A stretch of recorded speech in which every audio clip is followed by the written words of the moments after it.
Since we can't drive it, we might as well talk about it. Are we going to talk about it? We had a guy ask about he's decking out a Discovery. He wanted to find out about Ledbrook's rear setup.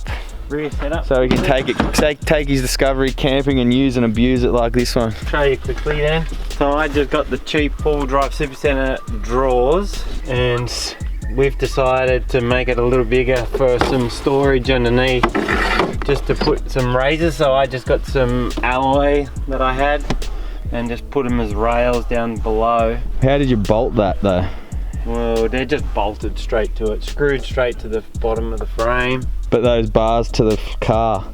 Well, no, they're not. So if you come over this side, so I put a U-shackle, bolted that to the side of the thing, and then put in the turnbuckles, and then just bolt it straight to the factory tie-down points. That way I can undo it, slide the car, or slide if I need to out. And access your spare thing. Problem is, yeah, our spare retriever for the tyre is right under the chair. Okay, so that's two drawers bolted to those rails, which are done with the turnbuckles. It's pretty heavy though, that's the only problem. And was this just flat before you put those in? What's underneath? Yeah, generally, what would be here? It's not a 7-seater or anything? Yeah, 7-seater, they're the other seats. Oh, the seats are still in there. Just folded down, so there's seats in there. So, and then 12 volt. Then I just got the 12 volt. Well, the fridge and the 12 volt. Supercenter slide.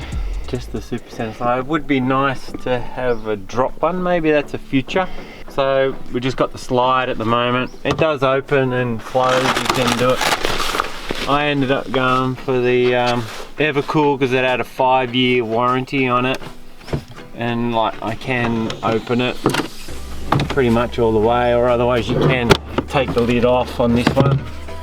And then I put the battery box on the back side of it. What's that then? What do you got there? Might have to see it from the other side, but that's the Jackass battery.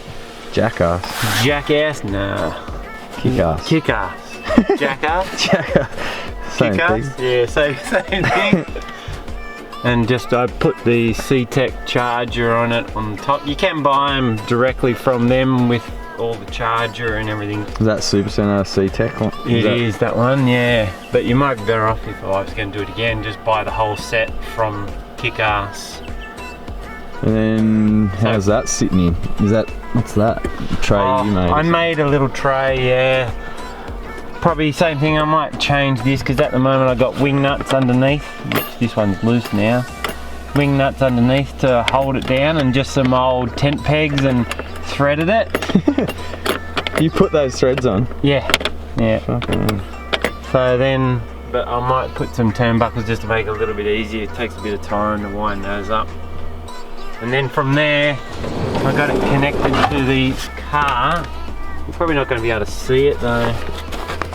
Lots of little nooks and crannies underneath. There's all the little storage stuff, lights and stuff. You can't really see, but in there I put you can't see it. I'll have to show you another time, but we've got a little fuse block and ran the actual cable from the battery through all the channeling in the car. So it runs under the kickboards under here and runs to the back. And then there's an Anderson plug behind here I plug into. So that goes from the battery to that Anderson, which then feeds all this stuff, whatever you've done in here. Is that right? Yeah, so I go to the Anderson from the battery, and then I go through a fuse to the battery box as the charger. Yeah. And then I come out of the battery, and then I've got another little Anderson plug that I plug in, and then a fuse carrier, and then that goes from the fuse carrier, and then it comes up, does all these lights and any accessories that I've got. So does it work well? All that shit that he just talked about? It's okay. It's okay. See, me actually, The box is heavy. Jamie and myself, this is how we did the wiring for the actual, for the back. You can see up here we put a little plug. Yeah. So we can unplug, plug, because what I wanted to do is actually be able to take the roof rack off Yes, which you do. I've run the cables up, pulled them out where the factory cabling comes out, and then run up to the lights. So to make it all waterproof and everything else. Yeah, because I regularly, as soon as we're finished with the trip, I take the roof rack off. Again, reasonably bloody heavy. Everything's heavy. There it is. And that's it. And then I put on the rear ladder, which would highly recommend because we often climb up there all the time. Yeah. But as a startup, this is perfect.